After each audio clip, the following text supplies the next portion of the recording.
అందరికీ నా ప్రేమపూర్వక వందనాలు. మరొక మిషనరీ స్టోరీతో మీ ముందుకు వచ్చేసాను.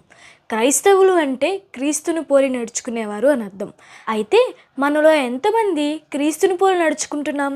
అయితే యేసుక్రీస్తు వారు తనకున్న సమస్తాన్ని విడిచిపెట్టి మన కోసం తన ప్రాణాన్ని అర్పించి ఈ భూమి మీదకి వచ్చాడు. అయితే మనం ఆయన కోసం జీవించాల్సి వస్తే, ఒకవేళ మరణించాల్సి వస్తే ఆయన కోసం బ్రతుకుతామా లేదా వెనదిరిగి వెళ్ళిపోతామా? ఈశాన్య భారతదేశంలో ఒక దట్టమైన అడవి ప్రాంతం. ప్రస్తుతం ఇది అస్సాం రాష్ట్రంలో ఉంది. పూర్వకాలంలో ఇక్కడ నరమాంస భక్షకులు ఉండేవారు. అయితే ఆ ప్రాంతంలో భయంకరమైన వాళ్ళు ఉండేవారు. వాళ్ళ తప్ప బయట వాళ్ళెవ్వరిని ఆ ప్రాంతంలోకి రానిచ్చేవారు కాదు. ఎట్టకేలకు ఒక క్రిస్టియన్ మిషనరీ సమర్పించుకొని ఆ ప్రాంతానికి వెళ్ళారు. అక్కడ నోక్సింగ్ ఇంకా వారి భార్య, వారి కుటుంబం అంతా రక్షించబడింది. అయితే ఈ విషయం తెలుసుకున్న తెగనాయకుడు నోక్సింగ్ని ఇంకా వారి కుటుంబాన్ని పిలిచి ఒక సమావేశాన్ని ఏర్పాటు చేశాడు ఆ ఊర్లో. నోక్సింగ్తో ఆ తెగనాయకుడు ఇలాగా అంటాడు, ఏ నోక్సింగ్, నువ్వు కొత్త దేవుణ్ణి నమ్ముతున్నావంట అని అనగానే నోక్సింగ్ అవును అని అంటాడు.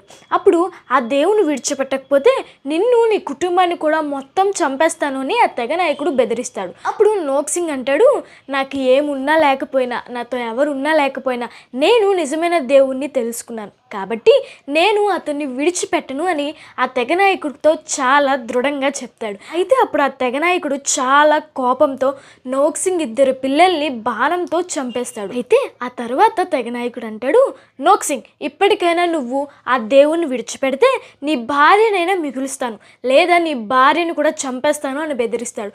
అప్పుడు నోక్సింగ్ మళ్ళీ అంటాడు, నాకు ఎవరున్నా లేకపోయినా పర్వాలేదు, నేను మాత్రం ఆ దేవుణ్ణి విడిచిపెట్టను అంటాడు. అయితే ఈ సంభాషణ ముగక ముందే వాళ్ళ భార్యని కూడా బాణాలు వేసి చంపేశారు. అయితే మళ్ళీ ఆ తెగనాయకుడు అంటాడు, నోక్సింగ్, ఇప్పటికైనా నువ్వు ఆ దేవుణ్ణి విడిచిపెట్టు అని గట్టిగా వార్నింగ్ ఇస్తాడు. నోక్సింగ్ మాత్రం ఒకవైపు బాధపడుతున్నా నవ్వుతూ ఆనందంతో అంటాడు, నువ్వు నన్ను ఏమి చేసినా, నా పిల్లల్ని చంపినా, నా భార్యని చంపినా, నా దగ్గర నుంచి నువ్వేమి తీసేసుకున్నా, నేను మాత్రం నిజమైన దేవుణ్ణి తెలుసుకున్నాను, ఆయన విడిచిపెట్టడం అసాధ్యం అని చెప్పినప్పుడు అక్కడ ఉన్న బాణాలు వేసి చంపేస్తున్న సైనికులు నోక్సింగ్ని కూడా బాణాలు వేసి చంపేస్తారు. అయితే నోక్సింగ్ ఇంకా వారి కుటుంబ త్యాగాన్ని చూసి ఆ తెగనాయకుడు ఆశ్చర్యపోయాడు. ఏంటి వీళ్ళకి ఇంత ధైర్యం, వారు ఇంత తెగించడానికి గల కారణం ఏంటి, వీళ్ళు నమ్ముకున్న దేవుడే నిజమైన దేవుడా అని ఆలోచించడం ప్రారంభించాడు.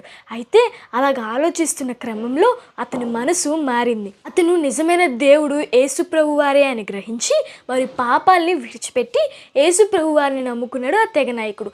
అది చూసిన ఆ తెగ ప్రజలంతా నోక్సింగ్ నమ్ముకున్న దేవుడే నిజమైన దేవుడని అంగీకరించడం మొదలుపెట్టారు. అందుకే బైబిల్లో యోహాను సువార్త 12వ అధ్యాయం 24 నుంచి 26లో అందుకే యేసు ప్రభు వారు ఇలాగ చెప్తారు, గోధుమ గింజ భూమిలో పడి చావని ఎడ్ల అది ఒంటిగానే ఉండు, అది పడి చచ్చిన ఎడ్ల విస్తారంగా ఫలించును. తను ప్రాణాన్ని ప్రేమించినవాడు దాన్ని పోగొట్టుకొనను, ఈ లోకంలో తన ప్రాణాన్ని ద్వేషించినవాడు నిత్య రాజ్యంలో దాన్ని దాచుకొనును అని మీతో చెప్పుచున్నాను. ఒకడు నన్ను ప్రేమించిన ఎడల నన్ను వెంబడించవలెను, అప్పుడు నేను ఎక్కడ ఉందునో నా సేవకుడు కూడా అక్కడే ఉందును. ఒకడు నన్ను సేవించిన ఎడల నా తండ్రి అతన్ని గణపరచును. సరిగ్గా ఈ వాక్యంలో ఉన్న రీతిగానే నోక్సింగ్ ఇంకా తన కుటుంబం దేవుణ్ణి వెంబడించింది. అనేక ఆత్మల్ని వాళ్ళు రక్షించగలిగారు. అయితే ఈ సంఘటన జరిగిన చాలా సంవత్సరాల తరువాత సాధు సుందర్ సింగ్ గారు గారు ప్రాంతానికి వెళ్ళారు. అయితే వాళ్ళు అక్కడ యేసుక్రీస్తు ప్రభు వారు పాటలు పాడుతూ కనిపించారు. ఆ పాటలు ఏంటంటే ఈ నోక్సింగ్ ఆఖరి క్షణాల్లో పాడిన పాటలు. అదే మన అందరికీ తెలిసిన పాట, I have decided to follow Jesus, no turning back, no turning back. యేసుని నేను వెంబడించెదను, యేసుని నేను వెంబడించెదను, వెనుతిరుగను, వెనుతిరుగను.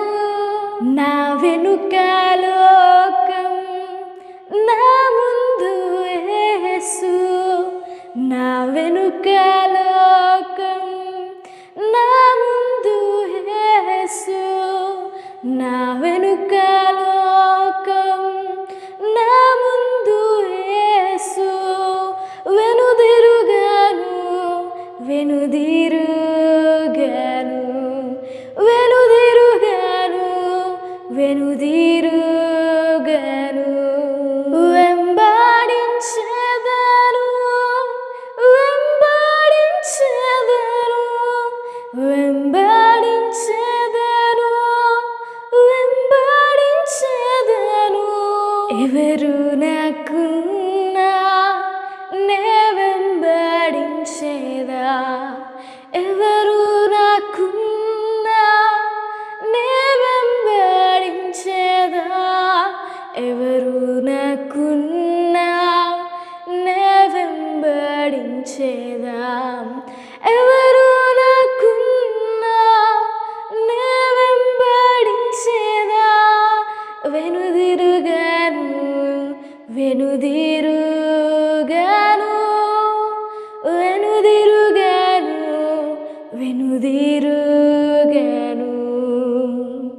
యేసు నీ వెంట నాతో వస్తావా, యేసు నీ వెంట నాతో వస్తావా, యేసు నీ వెంట నాతో వస్తావా, యేసు నీ వెంట నాతో వస్తావా, యేసు నీ వెంట నాతో వస్తావా.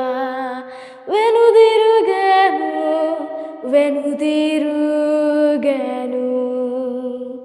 వెనుదిరుగను వెనుదిరుగను. ఈ పాట చాలా మందిని ప్రభావితం చేసింది. అయితే నోక్ సింగ్ అంటూ ఉండేవాడంట, మీరందరూ లోకం, మీరు నా ముందున్నారు, యేసు ప్రభు వారే నా వెనకాతలుండి నన్ను నడిపిస్తున్నాడు అని. ఈ పాట చాలా ఫేమస్ అయిపోయింది. ఇప్పటికీ మనం ఈ పాట వింటూ ఉంటాం. అయితే నోక్ సింగ్ ఇంకా తన కుటుంబం ఆ దినాల్లో చనిపోవచ్చు. మనం అనుకోవచ్చు వారు చనిపోయారు కదా అని. అక్కడ దేవుని కార్యం ఎక్కడ ఉంది? ఒకవేళ దేవుని వాళ్ళు ప్రేమిస్తే వారిని తప్పించవచ్చు కదా, వాళ్ళు దేవుని పిల్లలే కదా మనం అనుకుంటాం. కానీ మన బుర్ర చిన్నది. అక్కడ నోక్ సింగ్ ఇంకా తన కుటుంబం చంపబడ్డం వల్ల ఆ తెగ నాయకుడు ఇంకా తెగ ప్రజలు అందరూ కూడా యేసు ప్రభు వారిని వారి సొంత రక్షకుడుగా అంగీకరించారు. ఒకవేళ ఆ తెగ నాయకుడు అడిగినప్పుడు నోక్ సింగ్ ఇంకా వారి పిల్లలు వారి భార్య అంగీకరించకుండా వాళ్ళు భయపడి వాళ్ళ ప్రాణాలను ప్రేమించి యేసు ప్రభు వారిని వదిలేసి ఉంటే అక్కడ తెగ నాయకుడు ఇంకా ప్రజలందరూ మారకపోదును. నోక్ సింగ్ ఈ భూమి మీద తన ప్రాణాన్ని పోగొట్టుకున్న పరలోకంలో దేవుని దగ్గర కలుస్తాము, దేవుని దగ్గరికి వెళ్తాము, లేదా దేవుని చెంత ఉంటాము అనే నమ్మకంతో తన ప్రాణాలను సైతం లెక్క చేయకుండా తను మరణించడం వల్లే ఆ తెగ ప్రజలు అందరికీ కూడా రక్షణ సువార్త వెళ్ళింది. కొన్నిసార్లు మనం మన జీవితాల్లో కూడా దేవుని కోసం బ్రతకలేని పరిస్థితి, కనీసం దేవునికి సమయం ఇవ్వలేని పరిస్థితి, మన ఇష్టాల్ని కోరికల్ని సాక్రిఫైస్ చేయలేని పరిస్థితి. ఇక్కడ నోక్ సింగ్ వాళ్ళ కుటుంబం సాక్రిఫైస్ చేసింది. చనిపోయినా పర్లేదు, ఈ రోజు మేము చనిపోయినా వారు ఏదో ఒక రోజు ఆ సత్యాన్ని తెలుసుకుంటారు, నా దేవుడు వారి చేయి విడిచిపెట్టడు అనే నమ్మకంతో నోక్ సింగ్ ఇంకా వారి కుటుంబం హతసాక్షులుగా మిగిలిపోయారు. చూసారు కదండి, ఈరోజు నోక్ సింగ్ ఇంకా తన కుటుంబ త్యాగం వల్ల ఎన్నో మంది తెగ ప్రజలు ఎలాగ రక్షించబడ్డారో. ఇంకా ఇలాంటి మిషనరీ స్టోరీస్ కోసం మా ఛానల్ను ఫాలో అవ్వండి. మీకు ఎవరు మిషనరీ స్టోరీస్ కావాలో కింద ఉన్న కామెంట్ బాక్స్లో పెడితే నెక్స్ట్ వాళ్ళవి చేస్తాను. Thank you.